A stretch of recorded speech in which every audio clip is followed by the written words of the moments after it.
Irish fans, as you may not know, winning a national title automatically qualifies you for our Student Athlete of the Week honors, and obviously we had 3 of them last week. So today we're talking to our 3 national champion Student Athlete of the Weeks, Gerek Meinhardt, Lee Kiefer, and Emma Reaney. It's not only that you went out there and won it, but you won it by a second and a half. I know you're extremely humble, but like that's got to be pretty amazing, right? Yeah, it was pretty amazing.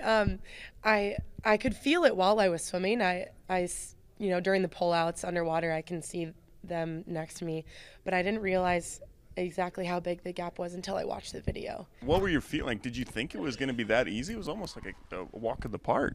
No, I didn't, especially after the 100, because Bria kind of had a rough morning swim, and then she came back and just, dominated it at night.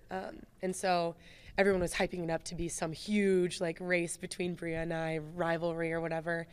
And this was one of the first meets where I really had trouble kind of staying in my own head because of all of that. And then I think right before that race, I was like, all right, you've trained for a year to do this, so just go and do what you know how to do. But everyone close to the program knew that you were making those steps, and it was this achievement after this one, after this one. Talk about the build-up going into it and the natural progression it lends itself to. Yeah, I think there was actually a tweet sent out by USA Swimming Stats or something of my progression of the 200 breast since high school until now. And I think my freshman year I was a 215 coming in, and then slowly worked my way down to 204. But it's just been a matter of strength training and really working on getting long and getting a stroke count in. So we've kind of honed all those things together. Gerek, I knew that one of the main reasons you came back to school here was to come back and kind of put your mark on the collegiate fencing world. You did that with your second national title. Are you satisfied? I'm definitely satisfied with the individual performance. Obviously, our team didn't do as well as we had hoped this year, but they're going to be really strong next year, so I'm excited to be a volunteer coach as they finish up the MBA, and I'll be right there cheering them on as they contend for a national title. Down 9-5, I believe. Is that kind of a all hope is lost mentality, or do you know you got it in your back pocket? I don't think it definitely wasn't either of those. It was sort of a middle ground in that respect.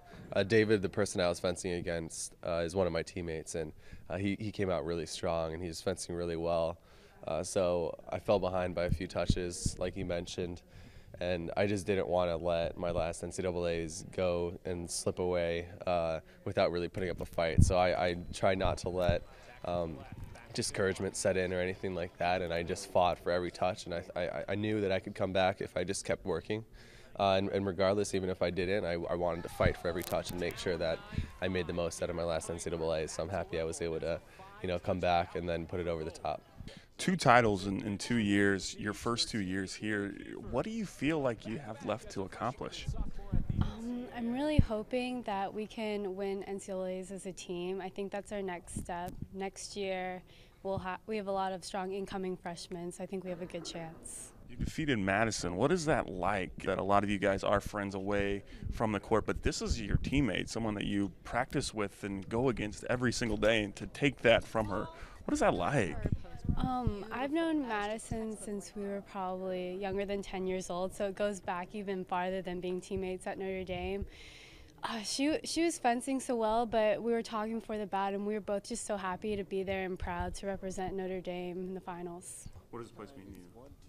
The place, it's everything. That's why I've been here since 2008, minus that 1 year off. It's just, even with the snow outside, it doesn't discourage me. I had to go in and give a speech today for one of my classes, and I always love being back home in South Bend from these tournaments and from competition. I'm really grateful to the coaches and the other athletes, because we all train and work hard to get there, so it's really a team effort. It's true. If you haven't been here, I can't even start to describe it. So the love and passion that I have for the school, I couldn't think of a better way to represent my school than to stand on top of that podium.